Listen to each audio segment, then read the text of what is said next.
yang ngoprek itu kan orang-orang yang mencoba mengoprek sendiri ya. Nanti ketika Anda remap itu cari orang yang bisa benar-benar remap. Kalau denger-denger di forum-forum itu orang-orang yang kredibilitasnya belum tentu bisa dipertanggungjawabkan. Ya saya pribadi berpikir bahwa kalau lu udah mau megang Ford, lu udah harus punya scanner. Kalau lu pegang Ford dan lu nggak punya scanner, itu artinya lu nggak biasa pegang Ford. Kalau mau pegang Ford itu udah pasti dia scanner dulu sebelum error.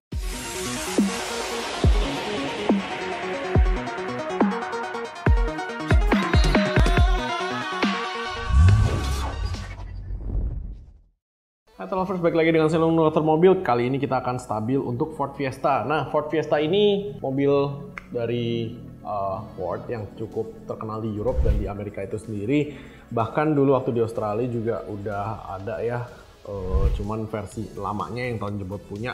Nah, Ford ini dia masuk ke segmen hatchback di mana penggemarnya memang banyak, dan ketika memang dimasuk ke Indonesia dibandingkan dengan hatchback yang sekelasnya itu memang beda lah ya. Dia lebih kokoh, dia lebih nyaman dari sisi kaki-kaki, dan dia modelnya berbeda dengan hatchback Jepang pada umumnya. Kayak misalkan kita bandingin sama Jazz, kemudian kita bandingin sama Yaris itu, dan Suzuki Swift itu jauh lah ya, maksudnya barangnya kayaknya beda kelas dan memang jauh sih perbedaannya. Nah, tapi ada tapinya nih, kebanyakan orang di Indonesia itu tidak mengerti bagaimana caranya menservis mobil Ford yang dari General Motors, which is cukup berbeda dengan mobil Jepang pada umumnya.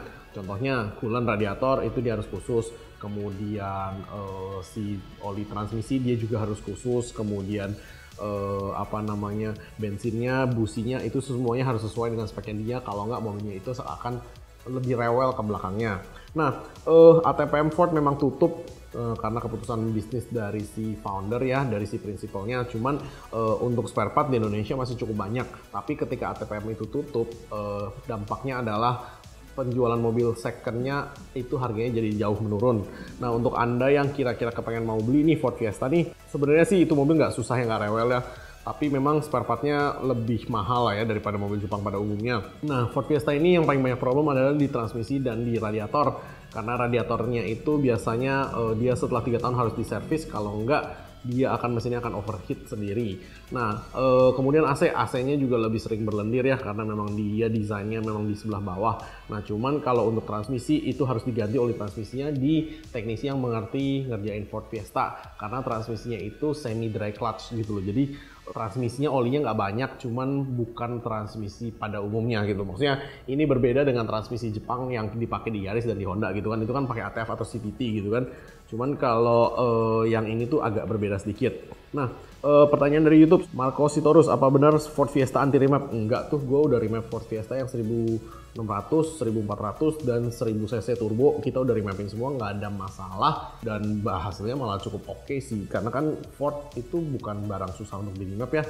Cuman memang Ford generasi lama ECU-nya saya harus bongkar untuk remap. Untuk yang generasi baru nggak usah, kita colok OBD semua. Eko Putra, saya punya Ford Fiesta Trendmatic 2011, kok businya selalu kerendam air, padahal tutup plug di antara busi sudah diganti dan oli tetap normal, nggak kayak susu. Nah, itu berarti talang airnya tuh, jadi talang air dari si kaca turun ke bawah kan ada talang airnya tuh. Nah, talang airnya itu nggak keplak dengan benar atau karetnya udah cukup getas. Nah, nggak bagus ya busi kerendam air terus, karena nanti businya jadi karatan, dimana ketika karatan Anda coba buka itu nanti patah gitu. Nah, itu akan menyusahkan.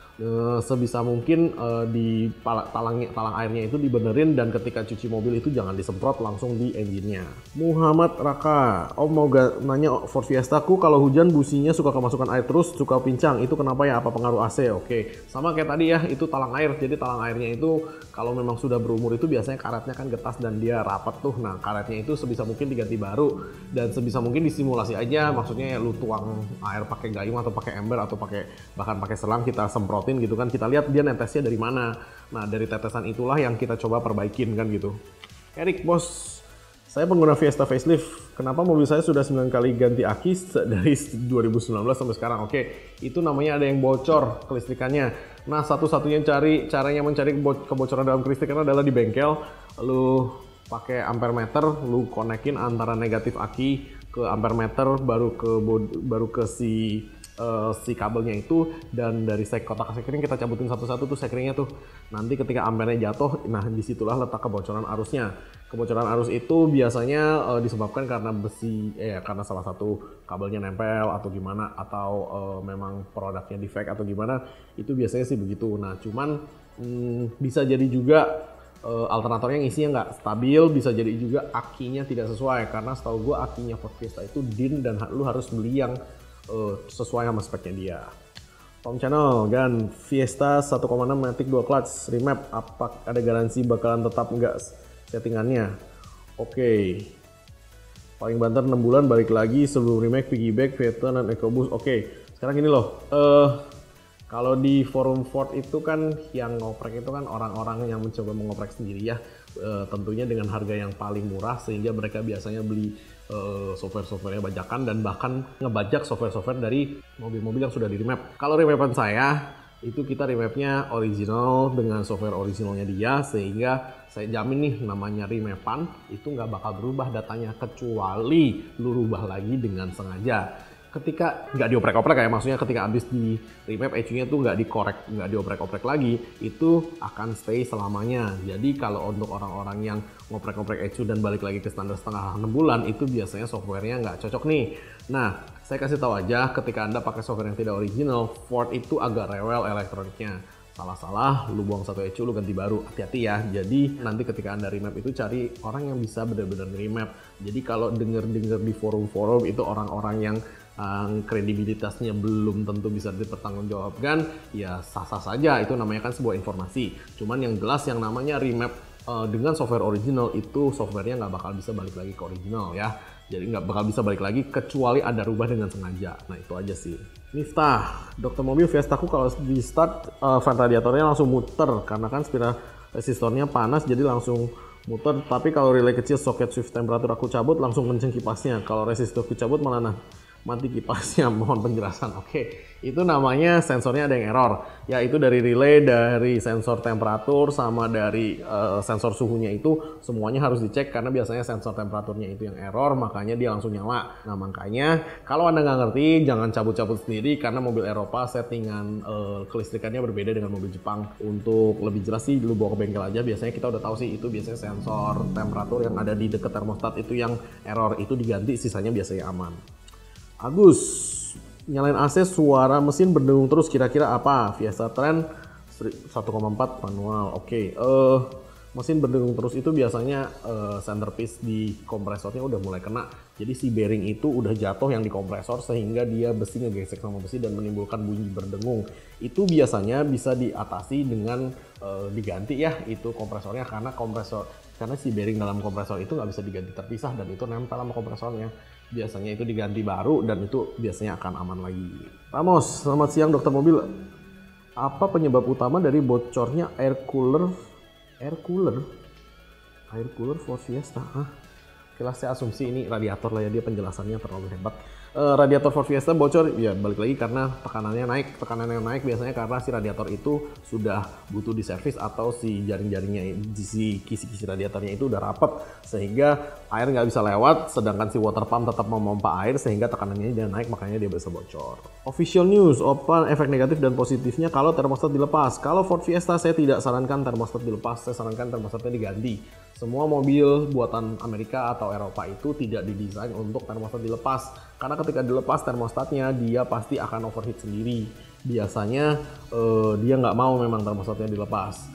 Nah, yang bisa Anda lakukan sih Anda cabut, Anda ganti baru sih. Jadi kita memastikan bahwa termostat itu berjalannya normal lagi kayak biasanya. Kalau mobil Jepang ada yang baru-baru udah mulai nggak bisa dilepas juga, yang versi lama dilepas nggak ada masalah. Nur Hariah, Ford Fiesta 1600 Matic 2011. Setelah tabung radiator bocor dan muncrat, tabung udah diganti baru. Cuman lampu check engine masih nyala sampai sekarang. Disarankan untuk scan oleh scanner, katakan bermasalah crankshaft. Akhirnya beli baru dan diganti persis sama, malah tetap sementara hilang baru muncul kembali dan nggak pernah mati sampai sekarang. Muncul pula lampu ESP sama lampu indikator hill start assist. Munculnya dua lampu indikator terakhir menyebabkan AC nggak dingin. Yang keluar malah AC hawa panas dari ventilator. Bolak-balik bengkel nggak pernah sembuh, montirnya menyerah. Oke, Sarannya sih dibawa ke montir yang mengerti. Ini sih udah pasti ada problem dengan kelistrikan ya sama sensor-sensor ya. Kalau saya sih, saya scan dulu nih, udah pasti saya scan dulu dari awal, dan dari scanner itu kita baru ngurutin nih satu-satu nih kejadiannya nih. Kayak misalkan oke nih mobil pernah overheat ya kan. Oke pernah overheat berarti sampai muncrat itu kan overheat. Terus kita cek kompresi dulu, apakah kompresinya bocor apa enggak. Karena ketika kompresi bocor, sensor-sensor yang lain juga udah pasti error semua tuh. Kalau crankshaft sensor itu kan di bawah ya, itu sih harusnya ketika Anda ganti baru nggak ada masalah, cuman nggak ada hubungannya antara crankshaft sensor dengan overheat mesin. Crankshaft sensor ya itu untuk menghitung si perputaran si crankshaft aja gitu loh. Kalau untuk si radiator ya overheat aja gitu loh, nggak ada hubungannya tuh antara crankshaft sensor sama overheatnya mesin. Dan hill start assist sama lampu ESP itu nyala dan kemudian si AC jadi panas, itu juga sebenarnya sih nggak ada hubungannya. Cuman kalau menurut saya sih ini ada error di kelistrikan dan sensor-sensor.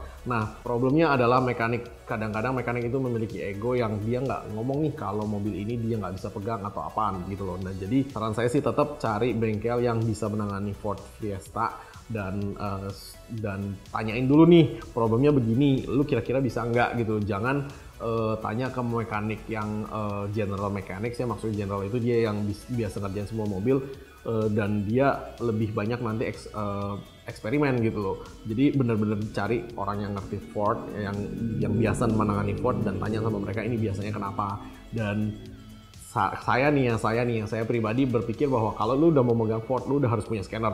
Kalau lu pegang Ford dan lu nggak punya scanner, itu artinya lu nggak biasa pegang Ford. Karena nggak mungkin nih, ini mobil ya, lu cabut akinya, lu pasang lagi, itu tuh bisa berdampaknya ke suspensi, ke kadang-kadang kagak mau dinyalain, kadang-kadang jendela kagak mau diturunin, itu banyak gitu. Jadi kalau saya sih pribadi sih, kalau saya mau megang Ford, saya udah pastikan ada scanner gitu. Karena kenapa? Itu udah pasti banyak errornya setelah lu toel-toel. Pernah kok kita dongkrak sedikit, kemudian yang belakang suspensinya butuh dinormalisasi lagi dengan scanner. Jadi ya kalau kita punya scanner sih gak ada masalah gitu loh. Cuman kalau untuk bengkel yang nggak punya scanner dan menangani Ford, itu sih saya yakin sih mereka tidak bisa menangani Ford gitu loh. Karena saya sendiri pribadi di semua dokter mobil kan ada scanner. Cuman kan saya sendiri pribadi ya kalau mau pegang Ford itu udah pasti dia scanner dulu sebelum error gitu kan. Kalau setiap payung sebelum hujan, ini dia scanner sebelum error karena udah pasti error. Didongkrak aja itu mobil nggak mau kadang-kadang. Jadi ya makanya ya begitu deh, kalau dia nggak punya scanner ya udah tahu deh gue dah. Dia biasanya nggak biasa pegang Ford. Al Idrus, bos, indikator gearbox matic pada mobil Ford Fiesta kadang-kadang menyala. Apa bisa kasih solusi? Ada, lu turunin tuh gearboxnya. Nggak ada ceritanya shortcut ya ketika indikator gearbox udah nyala itu biasanya parah gitu, udah parah. Makanya sering-sering ganti oli transmisinya, kemudian lakukan perawatan sesuai, dan jangan pernah di N atau di D itu kita dorong-dorong mobilnya, itu jangan, karena mobil ini tuh nggak bisa perlakuannya kayak mobil Jepang balik lagi. Nah, mungkin itu dulu penjelasan dari saya dokter mobil untuk stabil Ford Fiesta edisi kali ini. Jangan lupa like, comment, dan subscribe. Kalau misalkan lu punya pertanyaan tentang seputar mobil lu, tulis aja di komen-komen bawah ini, dimulai dengan mobilnya apa, tahun berapa, manual matic, bensin diesel, ya kan, sesinya berapa, pokoknya itu kasih lengkap, dan penjelasan problemnya juga selengkap mungkin, jangan setengah-setengah. Oke?